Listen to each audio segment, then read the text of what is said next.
celebramos una vez al mes, un día lunes, y que hemos tenido un paréntesis por las vacaciones estivales en España y en Portugal, me imagino que también son en el mes de julio-agosto. Sí, claro.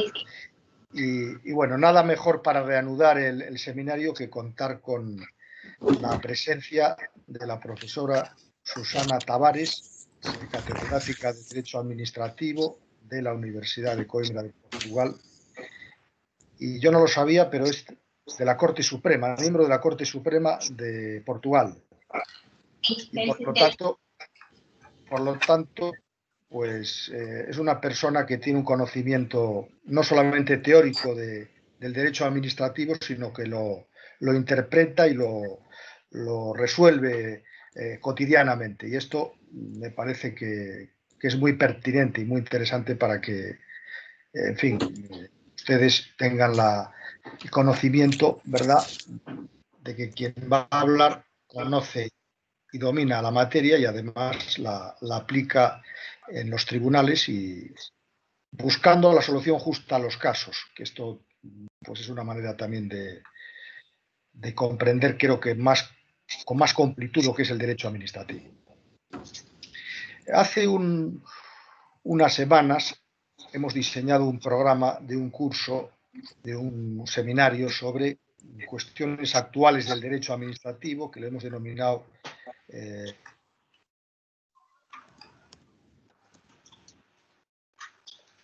entre otros, la doctora Susana Tavares pues ha reflexionado sobre el futuro del derecho administrativo, sobre el sentido del derecho administrativo en el tiempo que viene, y aprovechando esa circunstancia le hemos pedido que hoy hiciera un hueco en su apretada agenda para estar con nosotros, y lo ha hecho con mucha prontitud, y yo lo agradezco a la profesora su generosidad para compartir con todos nosotros este tiempo del seminario, que ya saben que consiste en la exposición del ponente, en este caso de la ponente, la doctora Tavares, durante un tiempo de media hora, 40 minutos, y luego hasta las 8, es decir, que tenemos como máximo una hora y media, se pueden hacer algunas preguntas, algunos comentarios, algunas intervenciones.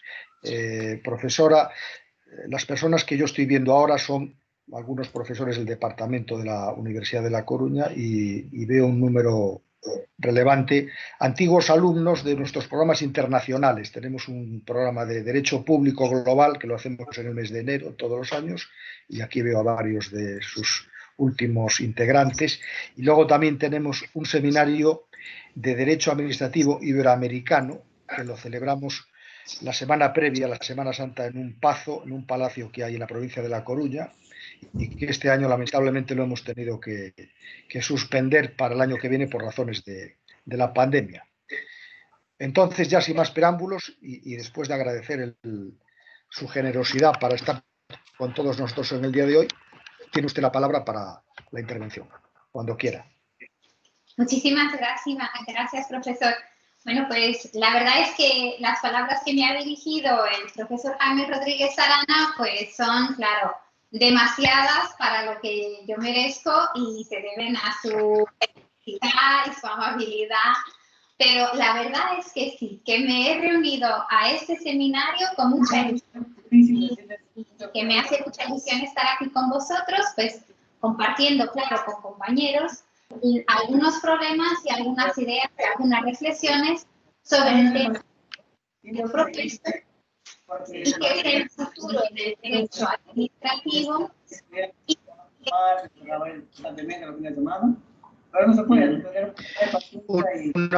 Perdone, doctora, yo le pido que cierren los micrófonos.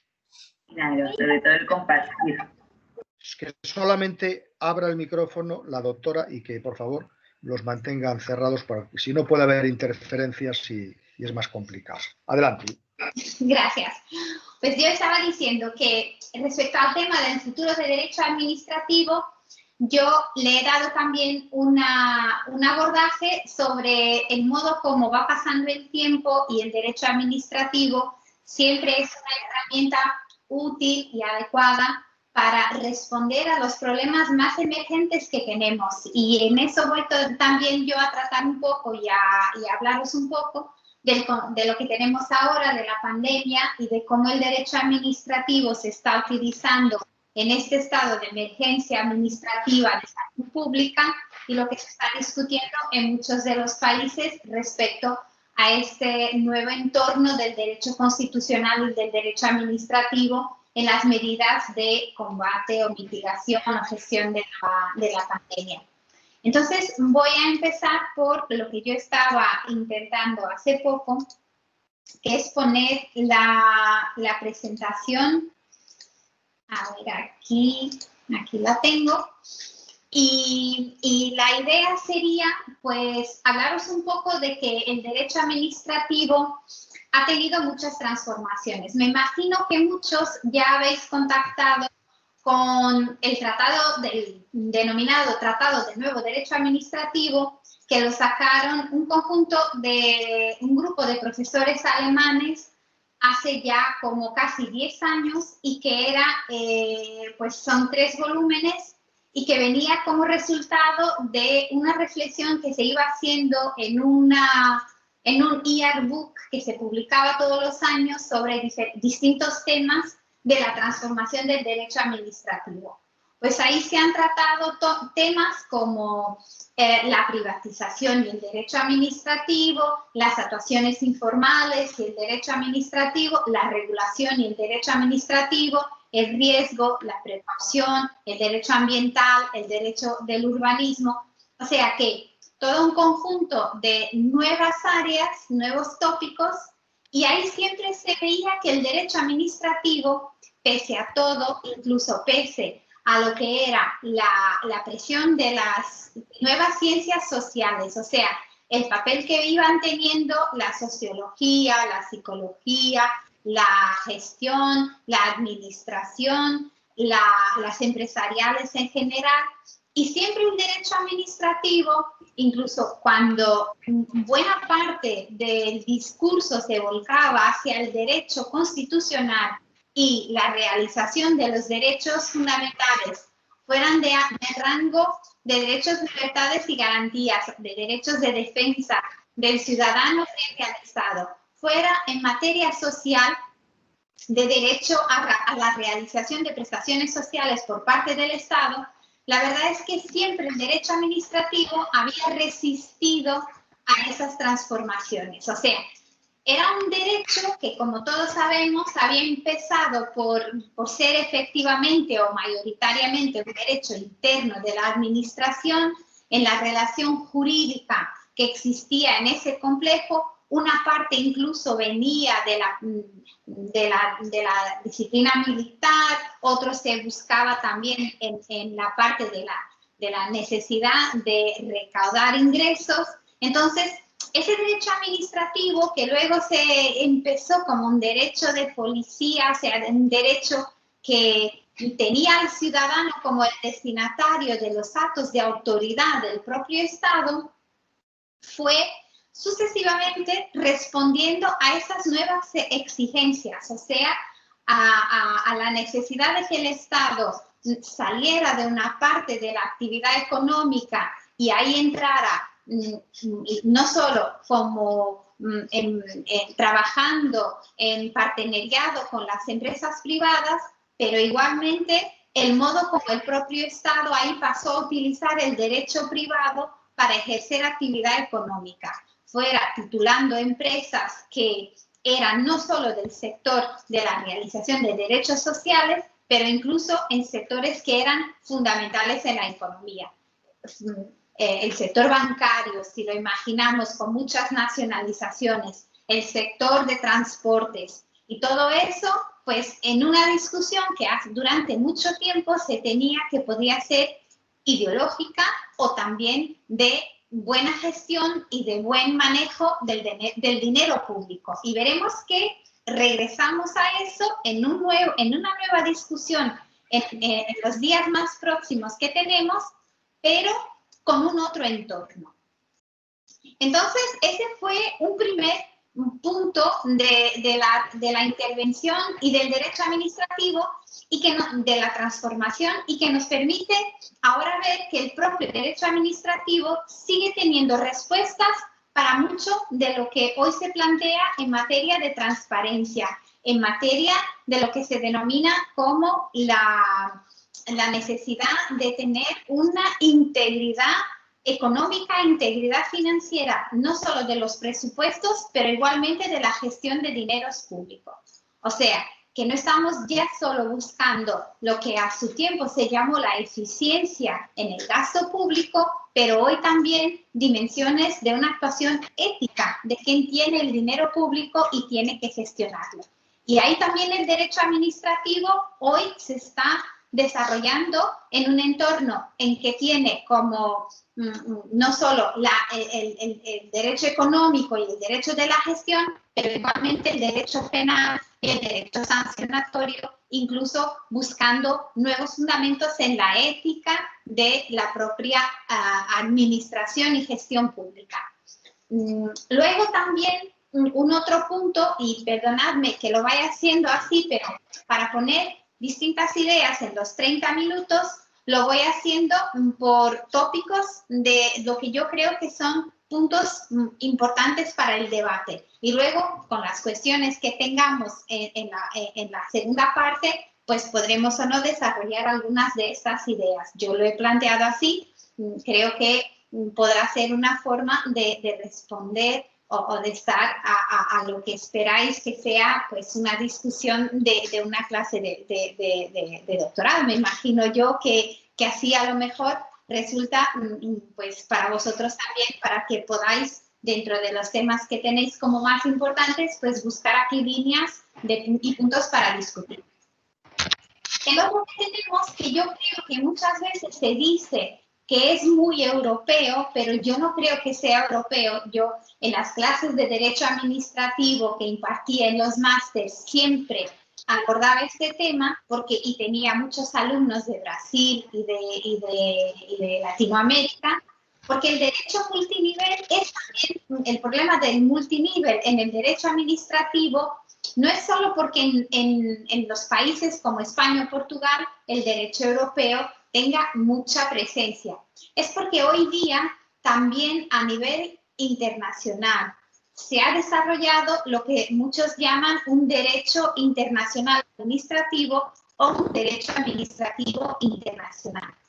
Yo creo que no estamos solo hablando, cuando hablamos del derecho administrativo internacional, del problema de la organización y normas de competencia de las organizaciones internacionales, que sí que también es un tema importante saber si son de su legitimidad, de qué valen sus actos, sus reglamentos, cómo se aplican, cómo se pueden y ante qué tribunales se pueden poner cuestiones al respecto de su validez, de su eficacia, pero también, y eso lo hemos visto, que los países han desarrollado en distintos temas tratados y acuerdos internacionales que no responden a lo que era tradicionalmente el derecho internacional, o sea, un derecho solo volcado en el Estado y en relación entre los Estados, pero han ido por lo que se llama la humanización del derecho internacional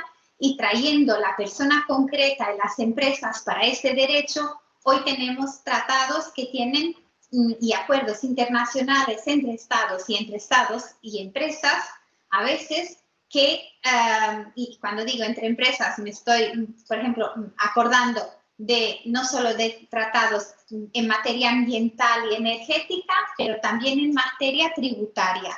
Y entonces aquí hay acuerdos, hay tratados, hay instrumentos de regulación de los que el individuo y las empresas son destinatarios directos y los pueden llamar incluso para una acción judicial o un arbitraje internacional.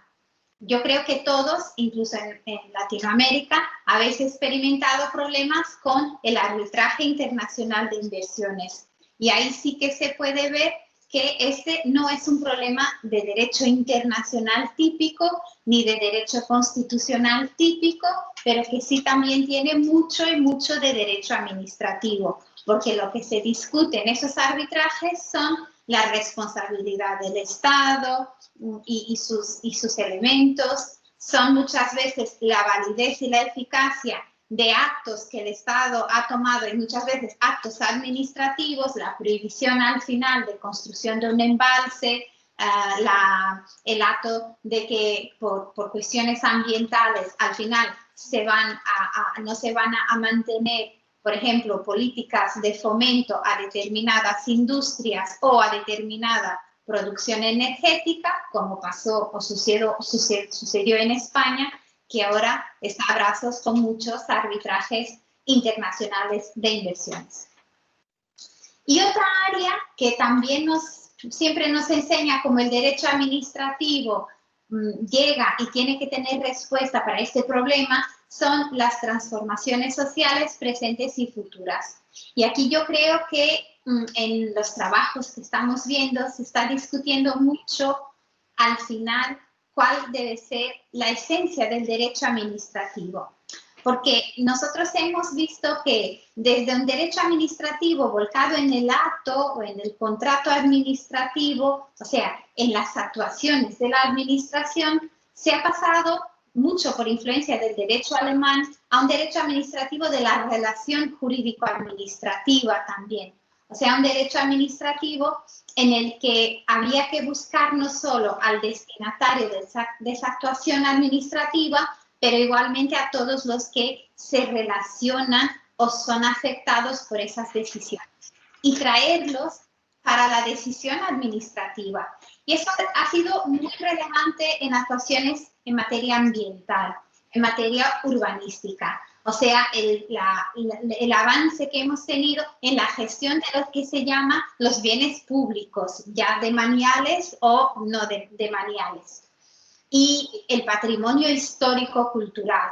Todas estas áreas que son muy importantes han traído la complejidad de saber al final cómo se toma esa decisión administrativa y quién es parte en esa decisión administrativa y a qué criterios de validez tiene que responder esa decisión administrativa. Y yo creo que aquí, a lo mejor, el derecho administrativo se ha ampliado tanto y ha corrido algunos riesgos de que al final esas decisiones, como lo vemos en muchos proyectos, terminen de tal modo complejas que sea muy difícil la decisión en tiempo útil. O sea, que aquí muchas veces están concurriendo dimensiones de legitimidad, de participación, de transparencia, de la buena decisión, pero también de efectividad y de decisión en tiempo útil.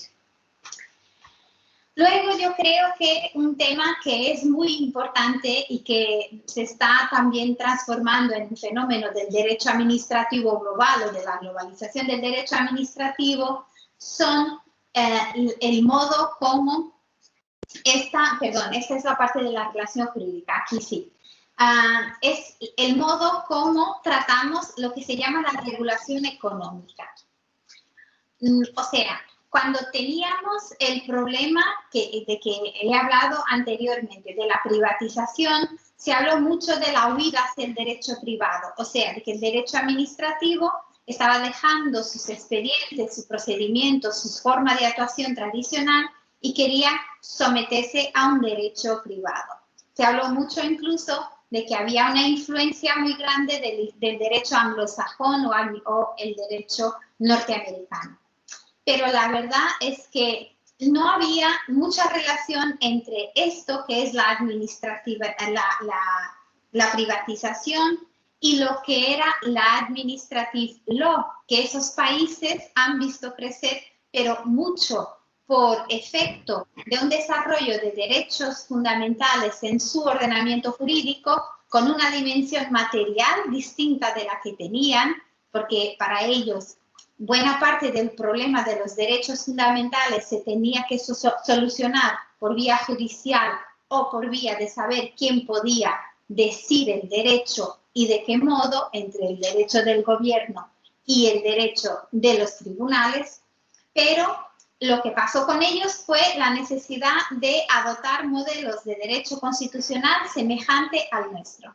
Entonces, el problema de la privatización que nosotros hemos enfrentado fue más un problema económico al final, o sea, de que el Estado tenía que buscar el modo de responder a lo que se llamó a su tiempo los 3 Cs: la eficiencia, la eficacia y la economía. Y si pensamos, en ese momento que fue a finales de los 90, que tanto se habló de la eficiencia y de la privatización y la huida al derecho privado, y la economía que era necesaria, mucho se pensó en recursos económicos, pero hoy eso todo ha regresado, sobre todo en los países aquí de Europa, por las políticas europeas que, además de la eficiencia que voy a hablar enseguida, también siguen poniendo la economía, o sea, el uso de los recursos que están disponibles, pero de un modo que esos recursos sean protegidos, porque son recursos que no son renovables.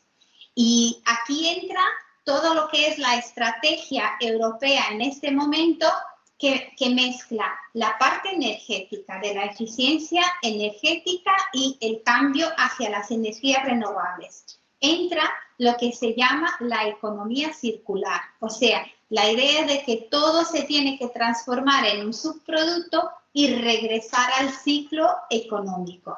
Y también en organización, no solo de política. Estos son los hechos globales de la política ambiental, energética y económica en su global. Y luego esto se va a traducir a efecto económico en una parte: la separación entre sectores que son de asistencia o de intervención social, que son los servicios sociales tradicionales, la parte de educación y la parte de sanidad.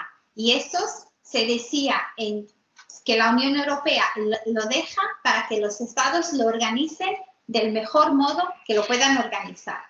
Y luego aquellos que son más económicos, pues la Unión Europea impone reglas de que tengan que ser gestionados con un criterio, ahí sí, de eficiencia.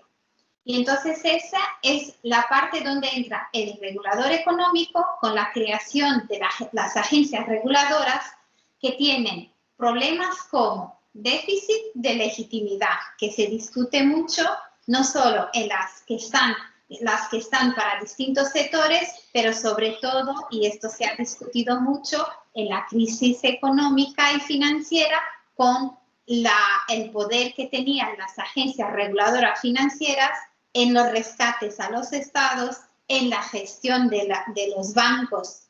Y en Portugal seguimos con ese problema por saber qué poder tienen las agencias reguladoras sobre los bancos, que al final casi han quebrado, pero que se están poniendo dineros públicos para rescatarlos. Y también las agencias reguladoras que existen en Portugal y que no existen en España, por ejemplo, y que están en el sector económico, sea la que regula el sector de sanidad, sea la que regula la agencia reguladora en Portugal de los servicios de agua, que curiosamente pues no tienen el poder que tienen las agencias reguladoras económicas sobre ese sector económico, porque su forma de intervención no es por orden, por limitación de ingresos o por control de lo que sea el dinero que esas entidades pueden pedir a los usuarios de los servicios como precios, pero sí que actúan por lo que se llama un expediente de nuevo derecho administrativo, o sea, sacan informes, sacan recomendaciones y sobre todo sacan cuestiones a los operadores económicos que les obligan a un ejercicio de respuesta o compliance, o sea, lo que nosotros también tenemos como la guidance, por un lado, darles reglas para que las observen, justo un expediente próximo de compliance, y por otro, estas empresas también sacan pues relatorios sobre, informes sobre cómo esas empresas están efectivamente gestionando los recursos. O sea, también contribuyen para que haya una comprensión global de la sociedad de lo que es la buena gestión pública. Entonces, aquí empieza una relación entre el Estado regulador económico y el Estado regulador general. Y por último, yo quería decir que también, y esto se va a ver nuevamente ahora, siempre que hay una intervención de dinero público en la economía por vía de lo que se llama el derecho administrativo del fomento, que son los subsidios públicos y los subsidios públicos y los dineros que vienen de los programas europeos, pero ese análisis lo pasa igual si vamos al derecho económico internacional de la Organización Mundial del Comercio. Esos subsidios públicos tienen reglas muy apretadas para su atribución. Y yo diría que la verdad es que hemos tenido, por ejemplo, en Portugal, lo puedo decir, y creo que en España también, de lo que yo conozco de la jurisprudencia, hemos tenido mucha dificultad en adaptarnos a lo que eran los criterios que el Tribunal de Justicia de la Unión Europea nos daba sobre el principio de la protección de la confianza legítima. Para nosotros, el Estado de Derecho y la confianza legítima nos decía en materia de derecho administrativo que un acto de contenido favorable a su destinatario no se podía pues ni anular, ni pasado determinado plazo, ni hacer cesar sus efectos por una decisión administrativa. Pues lo que pasó en esta materia fue que la Unión Europea en estos programas tiene dos tipos de control que impone. Por un lado dice, bueno, este subsidio va para que la persona adopte este comportamiento. Y entonces, si luego hay una irregularidad, pues el plazo para que ese cambio y la fiscalización tenga lugar va más allá de lo que estaba en las leyes generales administrativas de los países. Y se aplica el derecho europeo y se pasa de los plazos que están en la legislación nacional. Otro tema es cuando estos programas dicen que el subsidio va para un resultado que se tiene que producir. Y aquí sí que veo que muchas veces hay una dificultad muy grande en que se aplique de este modo, porque hay siempre una idea de que si uno desarrolla todos los esfuerzos necesarios y si al final el resultado no se produce, pero no por una mala conducta del que ha recibido el subsidio público, pues su idea es de que no hay que devolverlo. Y la Unión Europea y el Tribunal de Justicia, respecto a este tipo de dineros, lo que dicen es que son para que se produzca efectivamente esa política pública. Y si el resultado de esa política pública no se produce, pues entonces hay que devolverlo. Y ese es un tema, por ejemplo, que yo veo que es muy importante y que se va a poner ahora para gestionar la pandemia. Porque la Unión Europea ha aprobado mucho dinero para gestionar el problema de la retoma tras la pandemia, pero va a exigir que los estados cumplan ciertos objetivos, sea en materia de nueva tecnología, la inteligencia artificial aplicada a los servicios públicos, sea en materia de cambio energético, sea en otras políticas públicas. Y si al final esos resultados no se producen, pues yo temo que vamos a tener aquí muchos problemas entre los estados y la Unión Europea. ¿Y por qué? Pues bueno, porque entramos aquí en lo que la jurisprudencia de la Unión Europea ha hecho en materia de derecho administrativo. O sea, que buena parte de lo que nosotros teníamos como los conceptos tradicionales y lo que era nuestra teoría, pues se ha tenido que ajustar mucho a lo que es los nuevos términos de la legislación de la Unión Europea y de las decisiones del Tribunal de Justicia, que, y creo que es importante decirlo, muchas veces también hacen uso de lo que es el lenguaje o los conceptos que se utilizan en el derecho internacional, en el arbitraje de inversiones extranjeras, o también en entidades de gestión económica internacional, como sean la OCDE o incluso los tribunales, llamémoslos así, de la Organización Mundial de Comercio, cuando estamos hablando de ingresos y auxilios de Estado.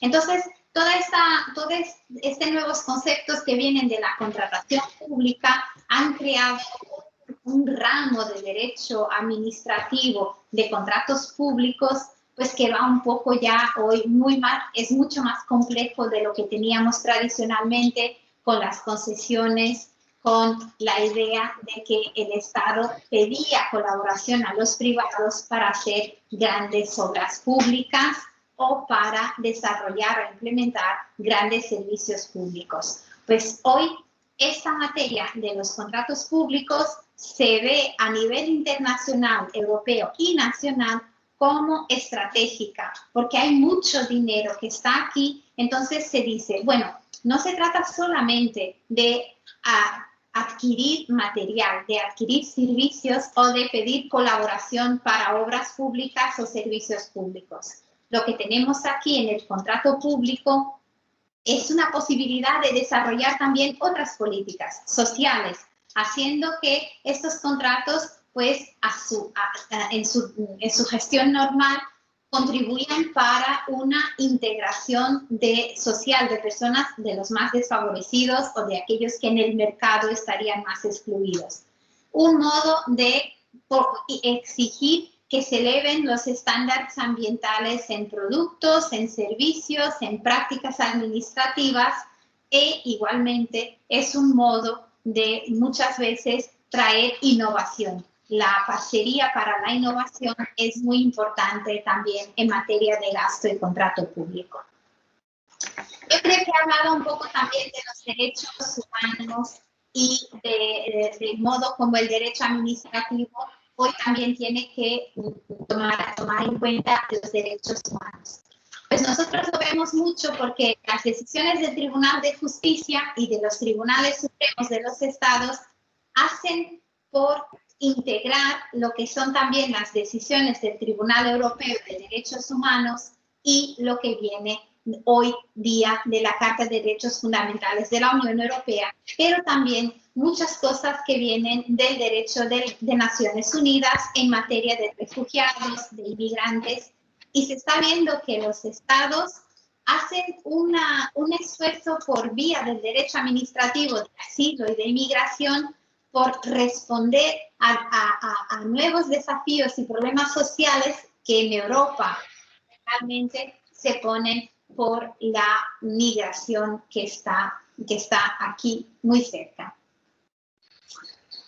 Pues bien, ¿qué puedo yo decir de lo que sean las transformaciones que yo veo como en este momento más urgentes en materia social y en materia económica en el derecho administrativo?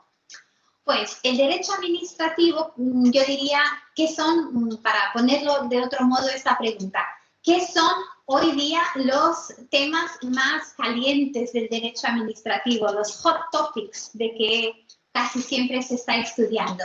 Pues una área que a mí me da siempre mucho, porque aquí en la Facultad de Derecho de la Universidad de Coimbra, la verdad es que los que eran de Derecho Administrativo no queríamos estudiar Derecho Administrativo sancionatorio y los de Derecho Penal tampoco lo querían estudiar. Entonces, se quedaba ahí arrojado de unos a otros y que se veía como, porque para el Derecho Penal era como una área menor y para nosotros era como una área que era un poco rara para lo normal del derecho administrativo, o que también estaba muy relacionada con pequeñas infracciones de tránsito, de conducir, cosas así, o sea, nada muy relevante. Pero la verdad es que hoy el derecho administrativo sancionatorio en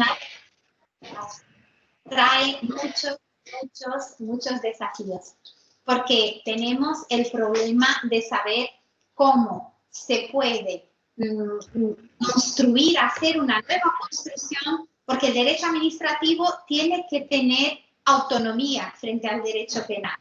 Porque nosotros en el derecho administrativo no podemos utilizar los principios y las reglas típicas del derecho penal. Esto no es un derecho penal de cosas menos relevantes. Y tampoco podemos decir que la decisión de un procedimiento sancionatorio se tiene que controlar por los tribunales igual que un acto administrativo, un procedimiento normal. Y entonces, ¿qué pasa? Pues que este derecho administrativo sancionatorio tiene muchas dificultades. Saber si estas sanciones que se aplican son muchas veces de las empresas, los empresarios, si se pueden comunicar, si las personas colectivas pueden cometer delitos y si las personas que privadamente, en nombre de las colectivas, efectivamente los pueden cesar. Pero hay también un nuevo derecho administrativo que está surgiendo por las incompatibilidades, impedimentos, suspensiones, inhabilitaciones, interdicciones. Casi todos, y hablando para América Latina, os puedo decir que antes este era un tema muy caliente por ahí y que aquí se hablaba menos, pero que ahora nos interesa muchísimo, porque todos los países de la Unión Europea están con problemas respecto a estas materias, no solo por problemas de los partidos políticos que puedan tener eso, pero porque la verdad es que hoy día casi es difícil muchas veces saber qué se puede o no se puede hacer, qué impedimentos, qué suspensiones, quién puede ejercer qué actividad. Porque imagínense un país como Portugal, que es un país pequeño a pesar de todo, y que no tiene así tanta gente, tantos expertos como eso. Entonces, si imaginémonos el fenómeno de la prohibición de la puerta giratoria. Hay una persona que sabe muchísimo del sector energético, de derecho en el sector energético, y va para una agencia reguladora como director, y está ahí 10 años. Y luego le decimos, mire, usted que tiene 50 o 60 años y que va a salir de director de esa agencia reguladora, no puede trabajar en el sector energético por 5 o 6 años. A nosotros, en un primer momento nos puede parecer, bueno, qué buena regla, pero ¿es proporcional? ¿Qué va a hacer aquella persona con hasta sus 66 años sin trabajar en lo que ha trabajado toda la vida?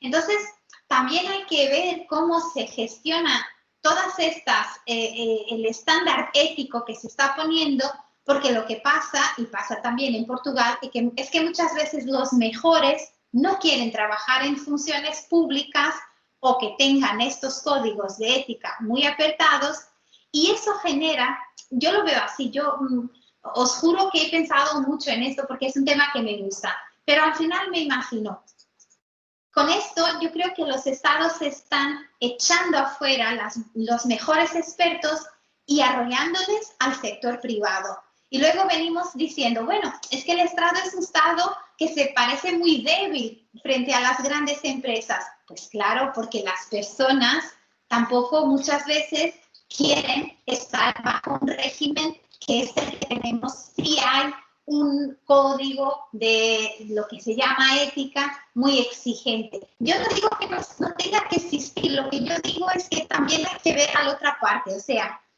se escribe mucho sobre lo bueno que es aumentar cada vez más estos estándares y yo digo, sí, pero también necesitamos de personas buenas en las administraciones.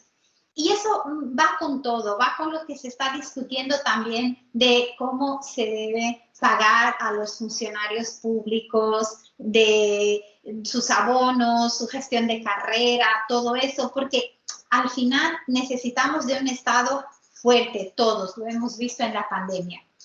Y otra es también el derecho administrativo del riesgo, de la emergencia, que está poniendo los pelos de punta a todos en todos los países europeos, llevando al tribunal todo lo que son cuestiones más o menos, de un modo más o menos rápido en todos los países. Si se tiene efectivamente que llevar o no la mascarilla, si se tiene o no que, si es o no razonable que esté prohibida una cena de familia alargada en casa de uno o en un restaurante. Si efectivamente los partidos políticos pueden o no ejercer su actividad con comicios o cosas así. Saber si las actividades económicas pueden ser prohibidas y saber qué nivel de habilitación de la actividad administrativa tiene que existir. Tiene que haber una densidad de la ley habilitante suficiente, pero también tiene que ser adecuada a que la administración pueda en cada momento tomar las medidas que son necesarias. Y la verdad es que el derecho de la emergencia o el derecho de la urgencia o el estado de alarma estaba muy relacionado anteriormente con problemas de orden público político y con persecuciones políticas. Luego hemos visto que apareció relacionado con el fenómeno del terrorismo y empezaron los problemas por gestionar este derecho de la emergencia y Agamben sacó el libro del nuevo Estado, Derecho de la Emergencia, y ya ponía ahí el problema. Y luego se habló de las alteraciones climáticas y de cómo todo eso también traía problemas de emergencia y de actuación administrativa de urgencia, con grandes incendios, con desplazamiento de personas sin su voluntad, con la obligación de que las personas abandonen sus casas cuando se quieren quedar. En Portugal tenemos mucho eso, se quieren quedar a defenderlas, si se puede o no el Estado, contra su voluntad, llevárselas incluso por la fuerza. Y ahora la COVID, el confinamiento, la obligación de quedarse en casa, la prohibición de ir y de venir, y todo eso por medidas administrativas en estado de emergencia, en estado de alarma o solo en emergencia sanitaria, como ahora estamos casi todos los países con las leyes de vigilancia sanitaria. Y bueno, para finalizar, 2 minutos le pido yo al profesor Rodríguez Arana para hablar solo de 2 otros temas sin ser tanto de emergencia. Uno, para hablar de la robotización y el derecho administrativo. Yo creo que muchos estaríamos volcados en este tema no fuera la pandemia. O sea, de cómo podríamos estar ahora teniendo un derecho administrativo predictivo, actos administrativos automáticos y robotizados. Experiencias como la de que existe en Londres, de que pequeñas cosas, incluyendo el derecho sancionatorio, la primera decisión la saca la máquina y luego si yo no estoy de acuerdo con esa decisión, entonces ahí sí que hay recursos humanos para una revisión de una primera decisión que viene de robotizada con base en un algoritmo. Y también el derecho administrativo del estado nervioso. Es una habilitación Schrift de Tristan Barsac muy reciente que nos habla de, bueno, cómo se gestiona hoy día la prevención y la precaución, el control y la compliance y sobre todo la seguridad y la responsabilidad. O sea, si yo tengo que al mismo tiempo cumplir con el viejo tema de la seguridad y se estaba diciendo que las personas tenían hoy nuevas áreas, nuevas materias donde la seguridad era una emergencia. No solo porque están más vulnerables al control de datos y todos tenemos vigente y presente lo que pasó con el aumento de la vigilancia electrónica y lo que incluso se está discutiendo en Portugal. La EP para la COVID tardó mucho en sacarse exactamente porque hay muchas dudas sobre qué control se está ejerciendo y quién la controla. Porque la verdad hoy buena parte de estos datos de nuestra vida privada las tienen las empresas privadas como Google, Facebook y por ahí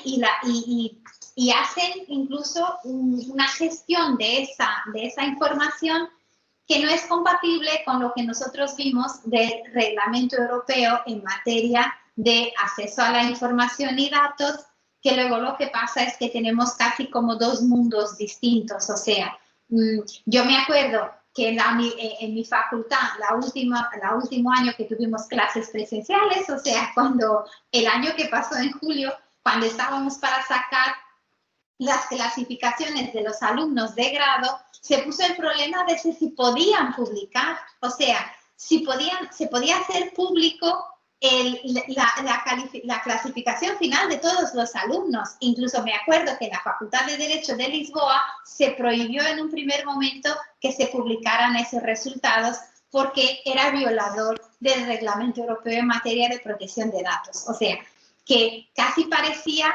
una materia, pues era, yo no sé, porque imaginar, por un lado decimos que el Estado tiene que tener transparencia, acceso a la información, todos tenemos que acceder a eso, y al final se decía, no, pero la calificación final de los alumnos por disciplina no se puede publicar como se hizo toda la vida porque puede estar vulnerando la protección de datos. Y al final la idea de la responsabilidad, o sea, que si efectivamente tenemos que tratar con tantos problemas nuevos, aunque el derecho administrativo se vaya reinventando y que tenga nuevas formas de actuación y esté presente por distintos modos en todas estas áreas, la verdad es que hay como que apelar a que el propio ciudadano administrado sea también un agente administrativo. Y esto era también una materia que estaba muy de moda y que se estaba escribiendo mucho sobre cómo cada uno de nosotros no era solo una idea de ciudadanía, era también una idea de ciudadanía administrativa, o sea, de cómo cada uno de nosotros se tenía que hacer cargo de algunas tareas que hacían parte del Estado burocrático, o sea, facilitando una parte de esos servicios administrativos y trayendo o facilitando una parte de esos procedimientos. Entonces eso decía que estábamos ante un Estado que era un Estado nervioso, o sea, un Estado que se estaba desbordando en tantas áreas que al final tenía que hacer un pacto con la ciudadanía administrativa para que ayudara a la prosecución del interés público. Bueno, estas son las ideas que quería compartir con vosotros. No sé si al final han resultado un poco perdidas, un poco pues sueltas, pero a lo mejor era por poneros un poco los temas que yo veo que están o que se estaban estudiando y se están estudiando más y que son un desafío para quien estudia el derecho administrativo y se tiene que, sobre todo también ahora en la actividad judicial, se tiene que decidir, a veces en plazos muy cortos, problemas cada vez más complejos que están surgiendo. Muchas gracias por esta atención.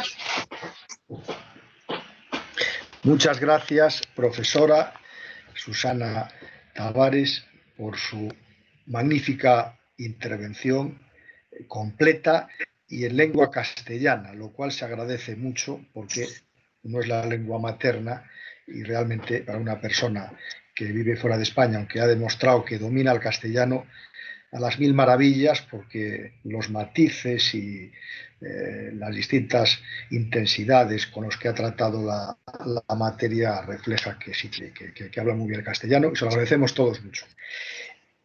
La verdad es que es muy difícil hablar en 40 minutos de los desafíos actuales del derecho administrativo desde cuestiones conceptuales, desde la tipología de la actividad administrativa, de la policía, el fomento, el servicio público, el derecho administrativo global, los desafíos en relación con la sociedad de los riesgos, en fin, todas las cuestiones del derecho administrativo especial, la acción del clima, el terrorismo, en fin, y ahora con el COVID-19. La verdad es que a mí me ha llamado mucho la atención y sobre todo me ha gustado mucho algunas reflexiones que ha hecho sobre temas que a veces no es fácil manejarlos porque lo que son medios se convierten en fines y llevan a resultados irracionales en los estándares éticos, en la transparencia, en el acceso a la información, que nadie los quiere y que probablemente porque falta pues una visión mucho más abierta y mucho más integradora y armónica del ordenamiento se provocan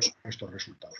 Pero bueno, como veo que ya hay manos levantadas y tenemos hasta las 8 como máximo de tiempo para este coloquio, yo lo que sí les pido es que sigan con los micrófonos cerrados y solamente los abran cuando yo voy a dar las palabras a las personas que han, porque veo que hay unas manos levantadas, del doctor Juan Manuel Morel.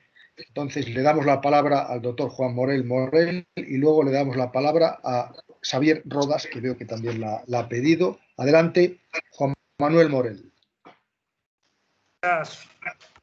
Gracias, maestro Jaime Rodríguez Arana. Ante todo, felicitar a la doctora Susana Tavares.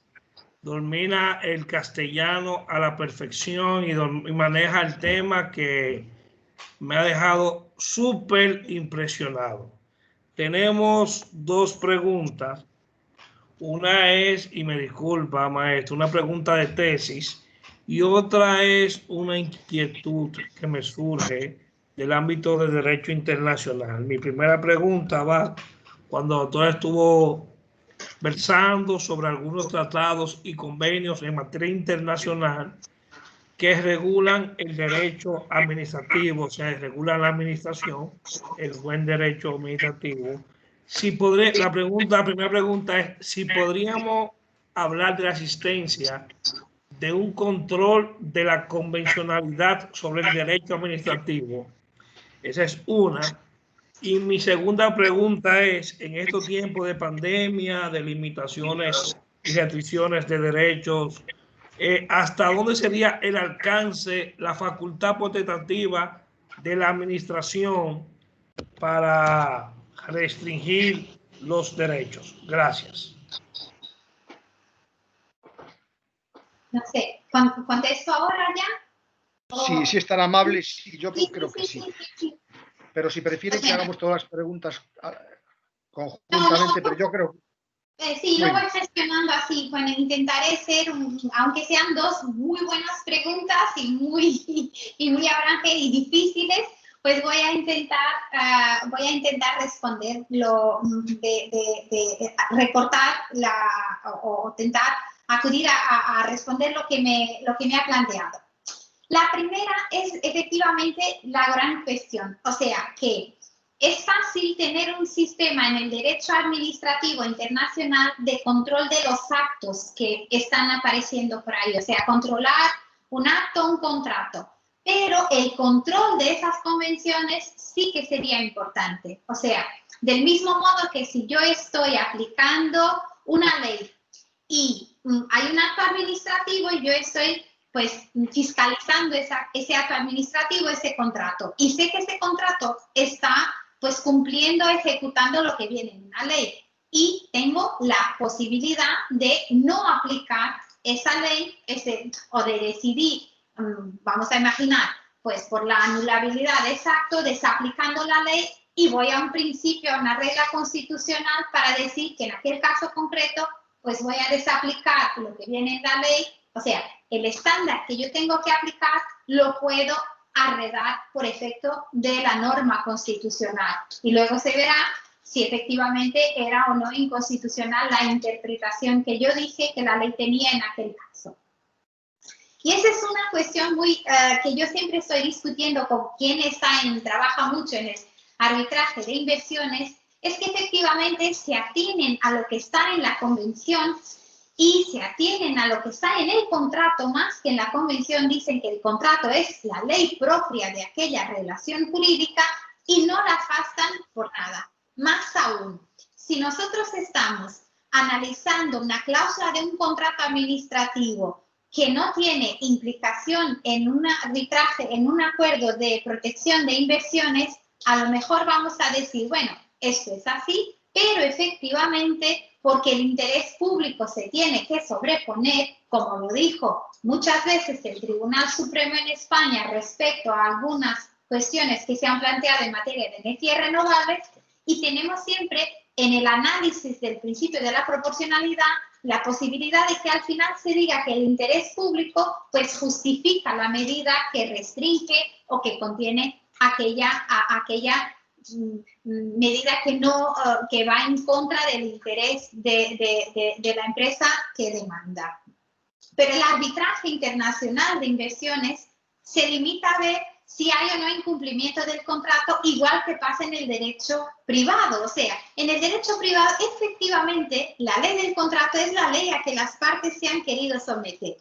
Y yo incluso les he discutido muchas veces que, buscando en la ley civil, se dice que si hay una alteración que las partes no habían planteado, pues lo que está en el contrato incluso se puede interpretar de otro modo porque las partes solo se han vinculado a una determinada solución porque esa era la que habían puesto en el momento que hicieran el contrato. Pero si tuvieran tenido la otra, la que era imprevisible, en la teoría de la imprevisión, no se habrían vinculado a aquella regla. Entonces, o sea, que en el arbitraje de inversiones muchas veces la regla es más estricta aún que en el derecho privado. Y eso yo creo que también es un problema de quien trabaja en el arbitraje de inversiones. Porque si se lee en algunos autores, muchos ponen el tema en el que hay que tratar ese derecho, igual que se trata al menos el derecho privado con la teoría de la imprevisión. El problema está, a mi juicio, más en lo que es las decisiones y no tanto en que esa sea efectivamente una solución a la que tengamos que llegar sin tener expedientes jurídicos para apartarla. Hay distintas teorías que se pueden utilizar, pero lo que sí que no se puede hacer, y eso creo que es lo que el tribunal, yo diría a todos que es importante ver lo que se está escribiendo en materia de Unión Europea, lo que se puso en el tratado de Unión Europea en el CETA y lo que se puso también en el proyecto con Estados Unidos de América. La creación de un tribunal institucional para el problema del arbitraje de inversiones. O sea, terminar con los arbitrajes ad hoc.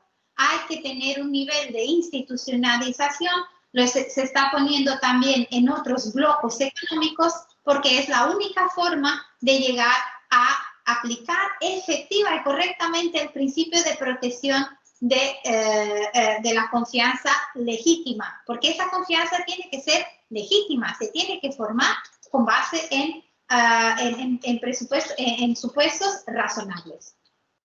Esto respecto a la primera pregunta, o sea, que si efectivamente se crean estos sistemas institucionalizados de control, pasaremos a tener a una entidad a la que podemos pedir que controle el propio acuerdo de inversión, o sea, que haga una interpretación del acuerdo de inversión en conformidad con lo que son los principios que rigen ese bloque económico y el interés público y políticas públicas muy relevantes como ambientales, energéticas, estructurales, sociales, estarán ahí como informadores, igual que está en la Constitución respecto al legislador. Y así se solucionará el problema. Y la otra pregunta, que es si eso no es suficiente, pues bien, hay muchas decisiones ya del Tribunal Constitucional alemán sobre la ley de infección, se llama la nuestra en Portugal es la ley de salud pública, en España creo que igual, en Alemania es la ley de infecciones y salud pública, o sea, todos los países, todos los gobiernos, las administraciones de salud pública están utilizando esta ley para sacar las medidas que ahora se gestionan sin ser en estado de emergencia o estado de alarma.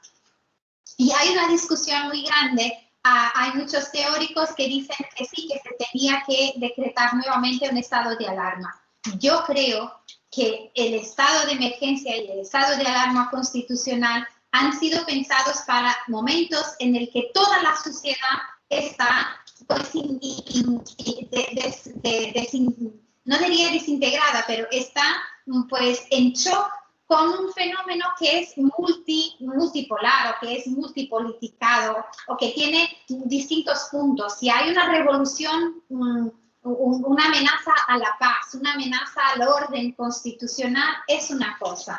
Otra es un problema de salud pública. Y entonces aquí lo que yo creo que esta base legislativa es suficiente. Jamás la ley podrá ser suficientemente concreta porque las medidas son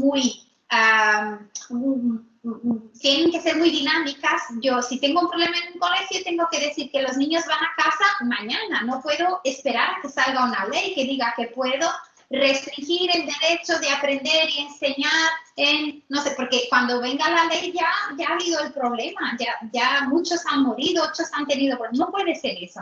Entonces, lo que yo digo es que aquí efectivamente vamos a tener un enfoque, se está diciendo, la administración se está quedando demasiado empoderada, demasiado poderosa.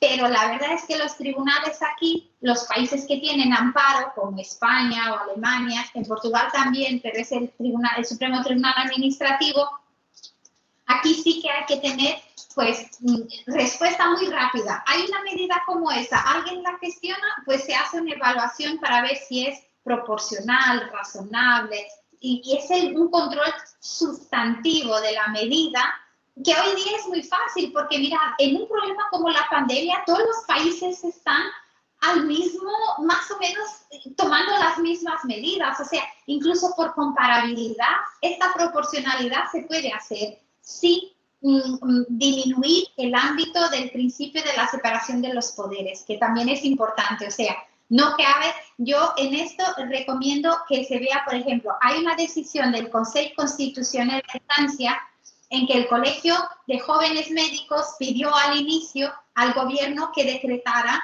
el confinamiento obligatorio de la población, que Francia aún no lo había decretado, y dijo, bueno, ya hay países que lo tienen, esa es la medida. Y entonces el Consejo Constitucional dijo, nunca esta medida podría venir del Poder Judicial, pero más aún, esta es una medida que solo la puede decretar un gobierno, porque él sabe logísticamente si es posible a esa población quedarse en casa y acceder y en qué condiciones a servicios y bienes esenciales. O sea, hubo que saber cómo se podía comprar en el supermercado, garantizar que había alimentación, salud para los que estaban confinados y en qué modo se iba a gestionar.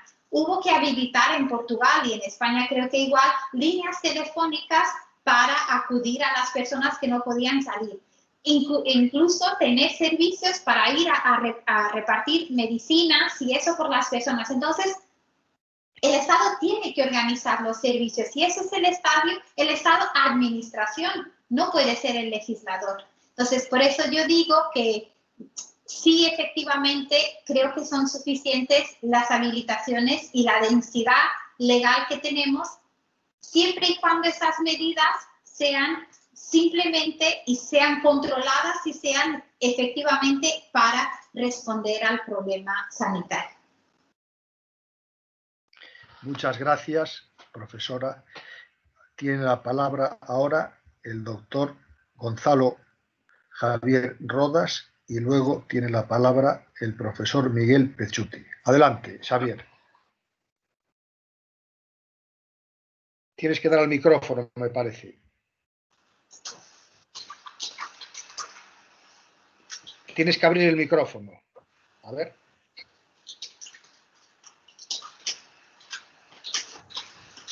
No se oye, no se te oye. Doctor Gonzalo, debe abrir el micrófono, por favor. A ver, tienes una indicación que pone silenciar y abrir micrófono. Xavier. Bueno, mientras recupera el sonido, vamos a dar la palabra a Miguel Pecciuti. Adelante, Miguel. A ver si me escuchan bien. Ahora sí, desde Uruguay, muy bien. Desde el frío sur, parabéns, Susana, por el castellano. Precisamos unas clases. de castellano probablemente. Así que anótate un par de horas. Realmente ha sido fantástica la exposición, pero me dejó reflexionando un punto que tocaste y Jaime luego complementó, que es hasta dónde en aras de la eficiencia o de la simplificación hemos creado estándares que han sustituido la realidad.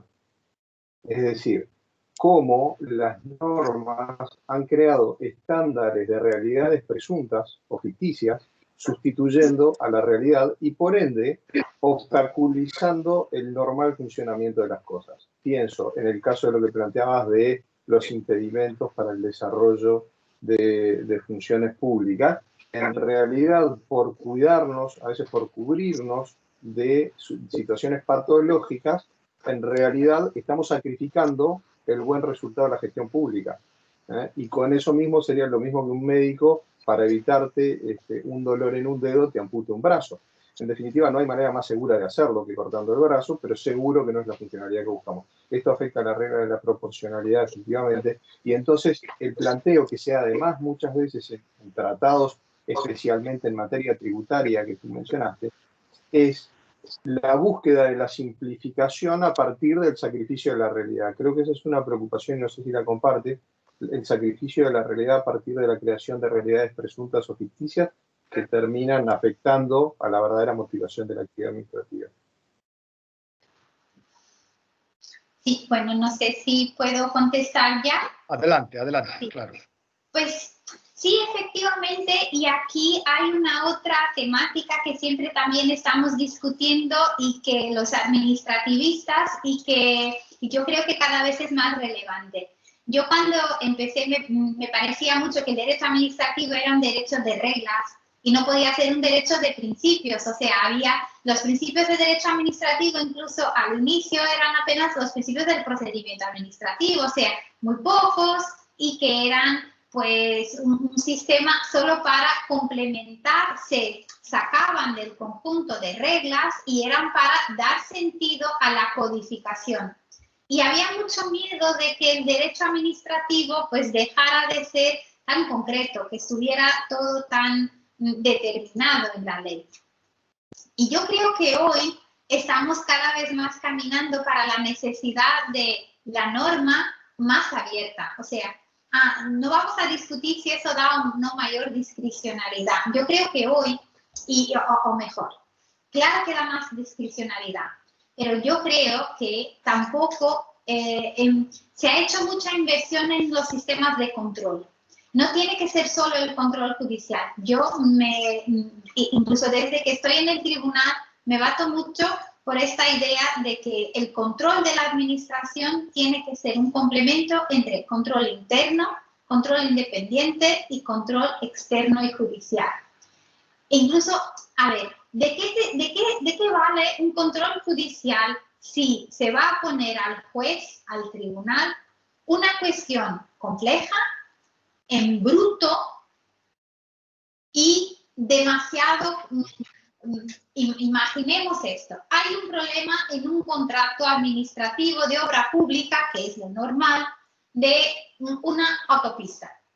Y hay un problema para trabajos a más en ese contrato y precio y cosas así. A ver, vamos a solucionarlo ante un juez. Perfecto. Vamos a llevar al juez un montón de papeles, un montón de cuestiones técnicas, un montón de problemas que él no va a tener cómo gestionarlo. Y si intenta entrar en ese proceso, pues dejará como 100 por decidir. Y se dice, bueno, pues eso se soluciona poniendo más jueces. No, no se soluciona poniendo más jueces. Eso se soluciona creando diferentes rangos y sistemas de control de la administración.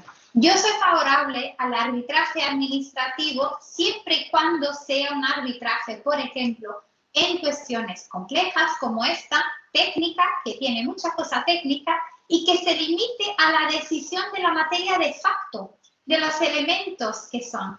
Y luego se deja para el tribunal lo que el tribunal sabe hacer, que es dictar el derecho, aunque sea para el caso. O sea, ver los principios. Ahí sí ya podemos trabajar con la buena gestión incluso de la ley y la interpretación administrativa. Pero para eso es necesario que lleguen a los tribunales también los procesos, ya no en un estado bruto, pero en un estado en que ya tienen decisiones previas, informes independientes y han pasado por, que puede ser rápido, eso no significa que tarde más, porque tardará mucho más un juez en entender todo lo que le llega si nunca lo ha visto, que si le llega toda la parte, ya los peritos, los expertos, todo eso está solucionado, ya se sabe si era el problema en los materiales, si fue alguien que ha defraudado el sistema, si es un otro elemento, o sea, eso ya está todo tratado. Ahora lo que vamos a ver es ¿y cómo se soluciona jurídicamente si el problema está en que alguien cometió una fraude, si el problema está en que alguien compró un material que no estaba correcto, si el problema está en que una empresa que estaba ahí se quebró por una crisis financiera? Ese es el problema jurídico y ahí sí el tribunal lo va a decidir. Pero antes, identificar el problema, pueden haber otros instrumentos y otros mecanismos de control. Por eso, tener board, lo que se llama el board de la contratación pública, los tribunales de la contratación pública como hay en España, o arbitraje de contratación pública institucionalizado en centros privados de arbitraje administrativo, cualquier solución es buena siempre que tenga o que al final se reserve al tribunal el poder de la última palabra en la materia del derecho en esa cuestión. Muchas gracias, profesora. Vamos a ver si Xavier tiene ya... Xavier. Profesor, buenas tardes.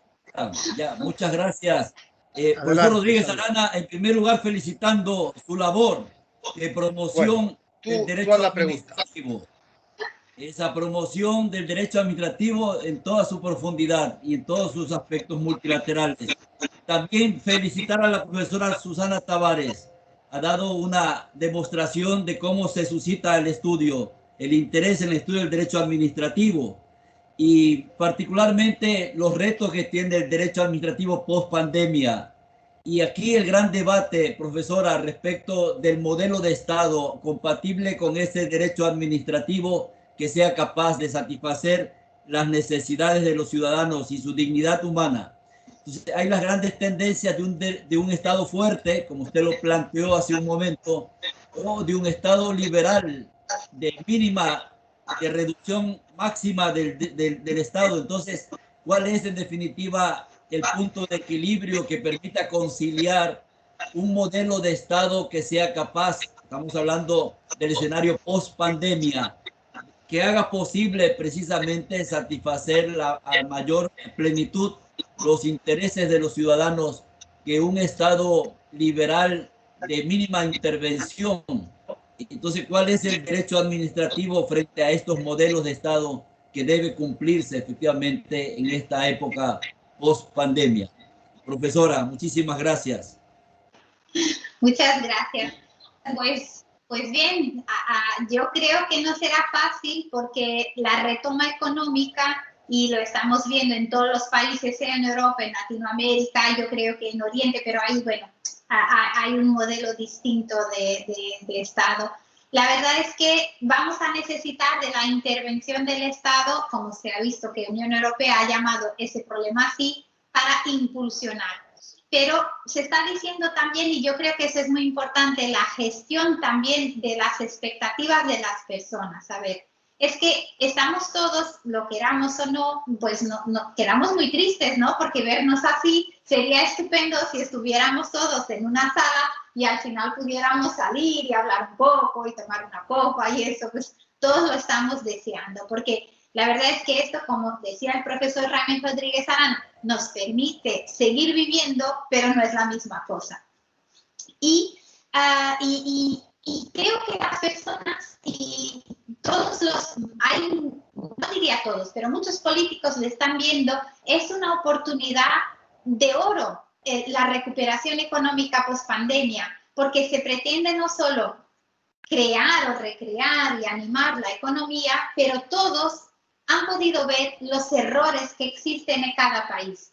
Yo creo que España y Portugal han visto, por ejemplo, que tener la idea de que asentar toda su economía en el turismo es un error y que nos va a tardar más a recuperar porque no sabemos qué decir a las personas porque era la inversión más fácil. Entonces, yo creo que todos los países estarán pensando qué debe ser nuestro papel futuro post-pandemia. Todos hemos tomado un susto tremendo cuando nos hemos apercibido que nuestra industria era tan mala que no podíamos ni fabricar las mascarillas. O sea, no podíamos salir de casa porque no había ni mascarillas que poner, que era casi como un pañuelo atado aquí, pero ni eso podíamos hacer. O sea, dependíamos de todo. En Portugal, incluso para un pequeño, el paracetamol, la medicina más básica que se necesitaba, el ejército rehabilitó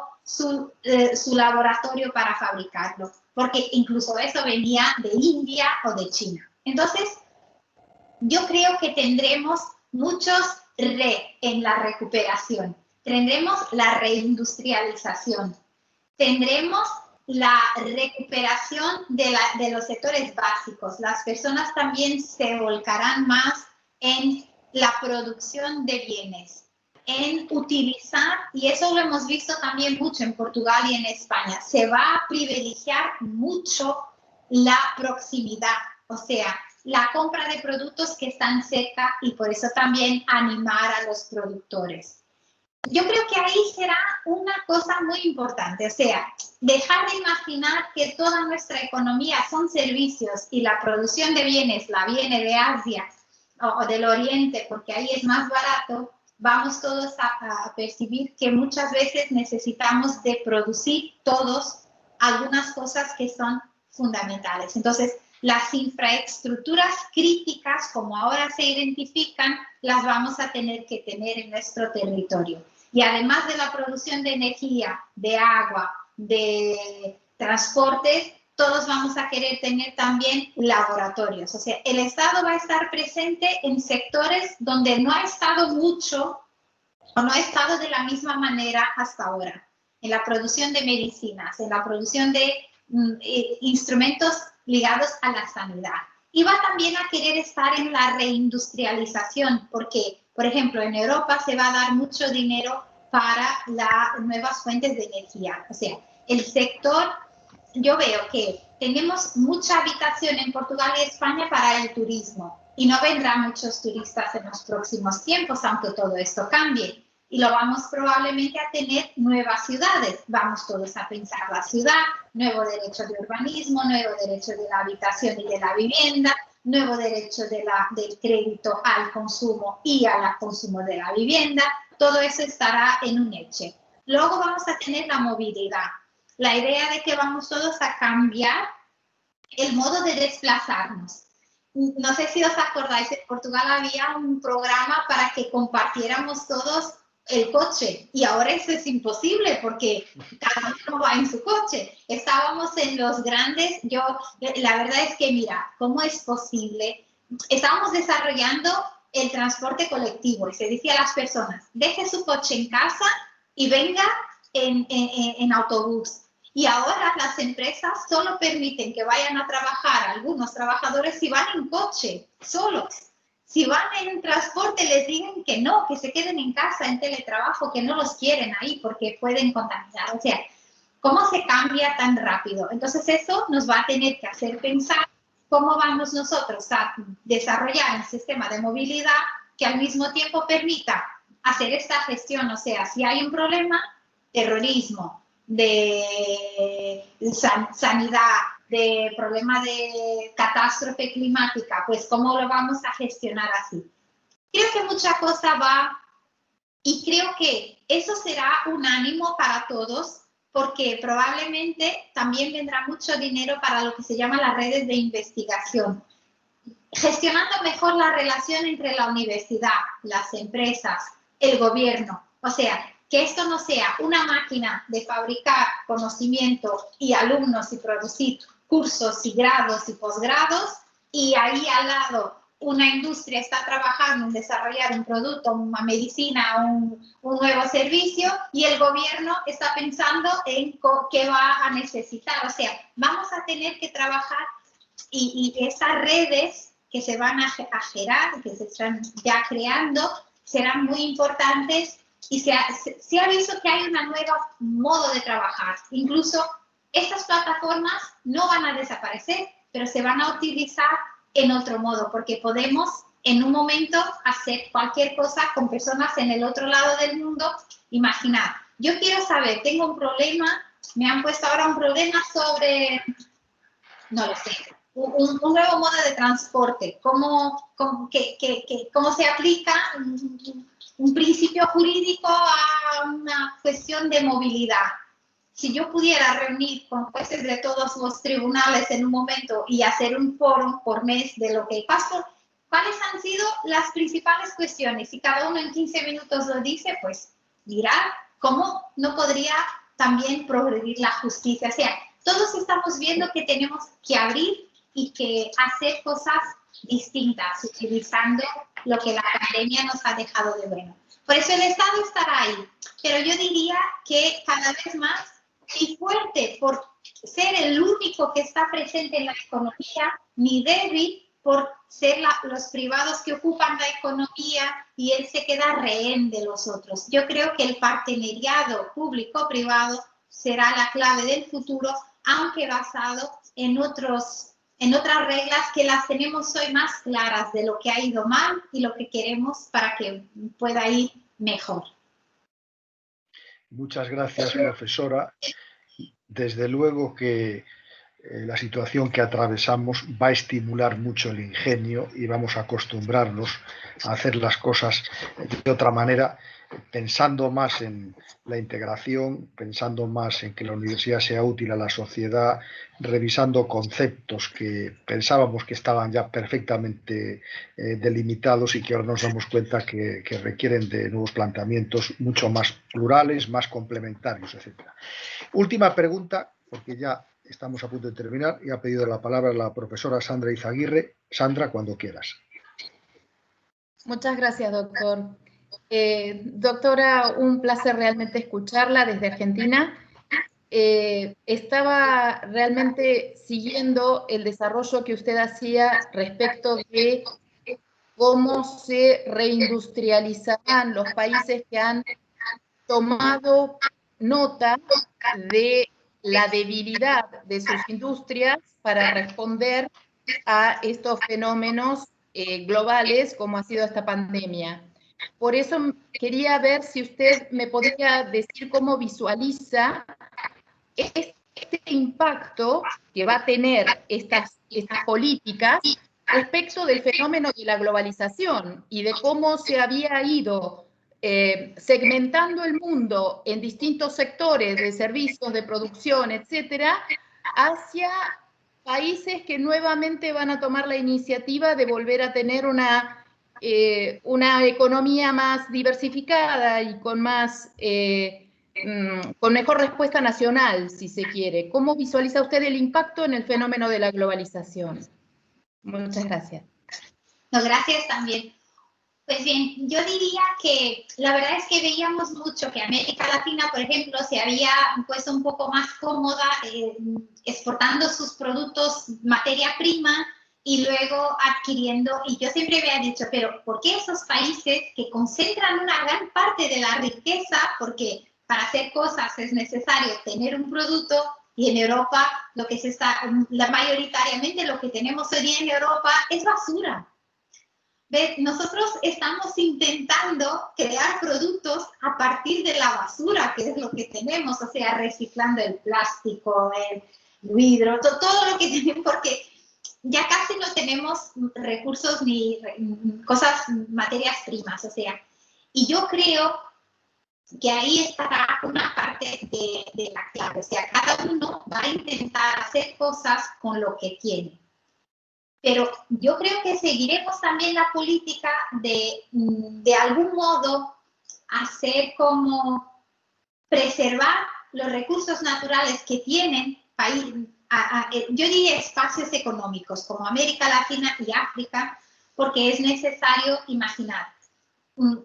Lo que nosotros sabemos hacer de producto, de subproducto, es importante que también lo sabáis hacer, o sea, que no explotéis solo los recursos naturales, porque ese error lo hemos cometido nosotros y no nos ha llevado a muy lejos, lo estamos viendo.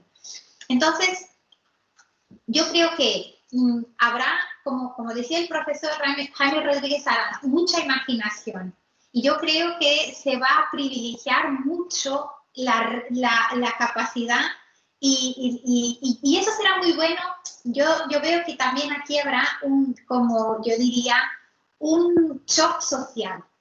Porque lo que teníamos, sobre todo también aquí en Europa, era una sociedad en la que los jóvenes cada vez más tardaban en entrar en el mercado, en el empleo. Los jóvenes estaban muy precarizados, los teníamos más o menos estudiando y trabajando precariamente hace casi los 40 años, o sea, es muy tarde. Y para la imaginación, para la creatividad, ellos son fundamentales. Entonces, yo imagino que también aquí la interconexión de generaciones será una respuesta que todos los países van a buscar. Y eso traerá respuesta para políticas sociales que antes buscábamos una respuesta propia. A poco hablaba, Gonzalo Javier hablaba de la dignidad de la persona humana. Pues bueno, a lo mejor no tendremos que estar ahí con las políticas de promoción de los jóvenes, de las mujeres, de diferentes colectivos. La idea de que hay un pensar masculino y un pensar femenino, hay un pensar joven y un pensar más viejo. Y que para la creatividad tendremos que estar todos, porque muchas de las soluciones que se han visto han sido esas. En Portugal, industria de vino pasó a ser el alcohol para que higienizáramos nuestras manos.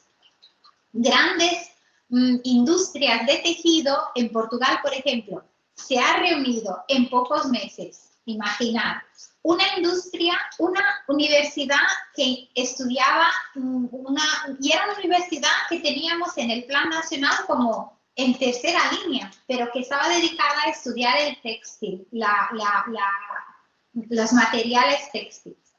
Y una industria que se estaba intentando reinventar en el norte de Portugal de ropa. Y al final acabaron desarrollando un tejido que ya está comprobado científicamente que neutraliza el COVID hace poco tiempo de que quede en la mascarilla. Entonces, esas mascarillas las tenemos que lavar solo una vez a la semana y cuando la quitamos la dejamos y el tejido es inteligente al punto de neutralizar el COVID.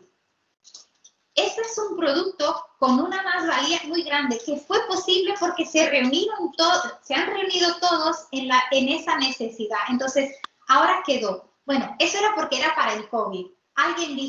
La industria dice, yo haría mucho dinero si tuviera.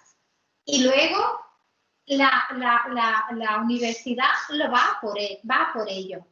Y luego el gobierno regula cómo se puede generalizar para que para que el derecho del conocimiento no quede como atrapado en una más-valía y que unos hagan dinero con eso. O sea, yo estoy muy esperanzosa en verdad en el futuro porque yo creo que vamos a tener más gente trabajando en cosas que producen bienestar para todos y que por ahí todas esas políticas van a permitir repartir mejor la renta, resolver una parte de los problemas del empleo. O sea, la verdad es que estamos pensando, ¿cómo resolver el empleo? ¿Cómo resolver esto? Y a lo mejor, si hacemos las cosas de otro modo, luego las cosas salen naturalmente. Y esa es la mejor forma de solucionarlo.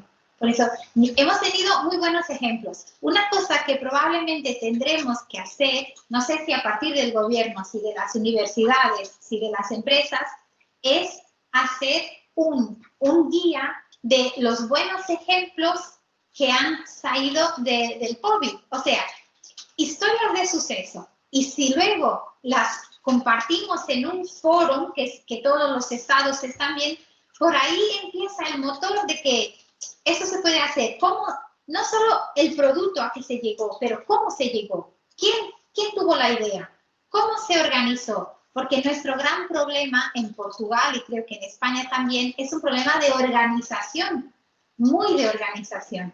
Entonces, aquí sí que podemos poner el conocimiento, la robótica, los nuevos medios de comunicación y todo eso al servicio de una mejor organización económica y social. Y creo que muchas políticas públicas tendrán un suceso. O sea, hemos estado bajando mucho, pero yo creo que si lo hacemos bien, y muchos queremos hacerlo bien, podremos tener un repunte económico muy fuerte y sostenido. No se le oye, profesor. Ahora, estupendo, muy bien.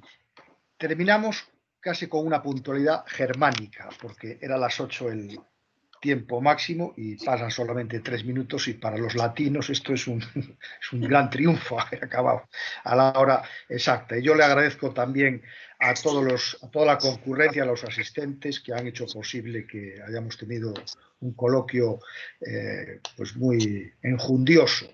Y por supuesto a la profesora Susana Tavares, yo la felicito muy efusivamente, porque no es fácil en media hora, 40 minutos, plantear tantos temas tan importantes, donde se demuestra el manejo de las categorías y se proyecta una visión abierta y dinámica de las instituciones del derecho administrativo, precisamente sobre los desafíos, sobre los problemas y sobre lo que nos viene encima. Y en este sentido, además de felicitar a la profesora, voy a anunciar que el próximo seminario va a ser el día 19 de octubre, lunes 19 de octubre, a esta misma hora, y vamos a hablar sobre algo que se ha incoado y que ha salido en la intervención de la profesora Susana, que es el derecho administrativo y el desarrollo inclusivo en tiempos de COVID-19 y en la pospandemia. ¿Por qué?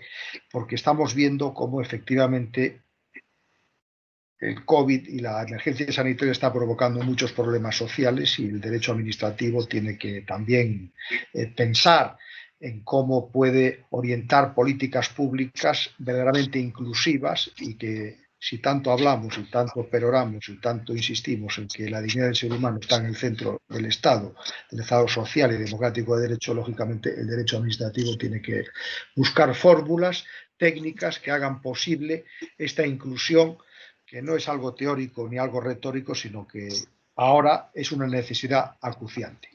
Por lo tanto, quedan todos ustedes invitados al día 19, y despedimos este seminario con el agradecimiento y la felicitación a la profesora Susana Tavares, que realmente nos ha permitido hablar en libertad de temas tan queridos para nosotros como los que vienen ahora para el derecho administrativo. Muchas gracias y muy buen día para todos. Adiós. Gracias a todos, de verdad. Adiós. Muchas gracias al profesor también por invitarme. Gracias, adiós. Buen día. Adiós, buen día. Adiós. Gracias. Adiós. Muchas gracias. Muchas gracias. Un placer. Gracias. Adiós. Gracias.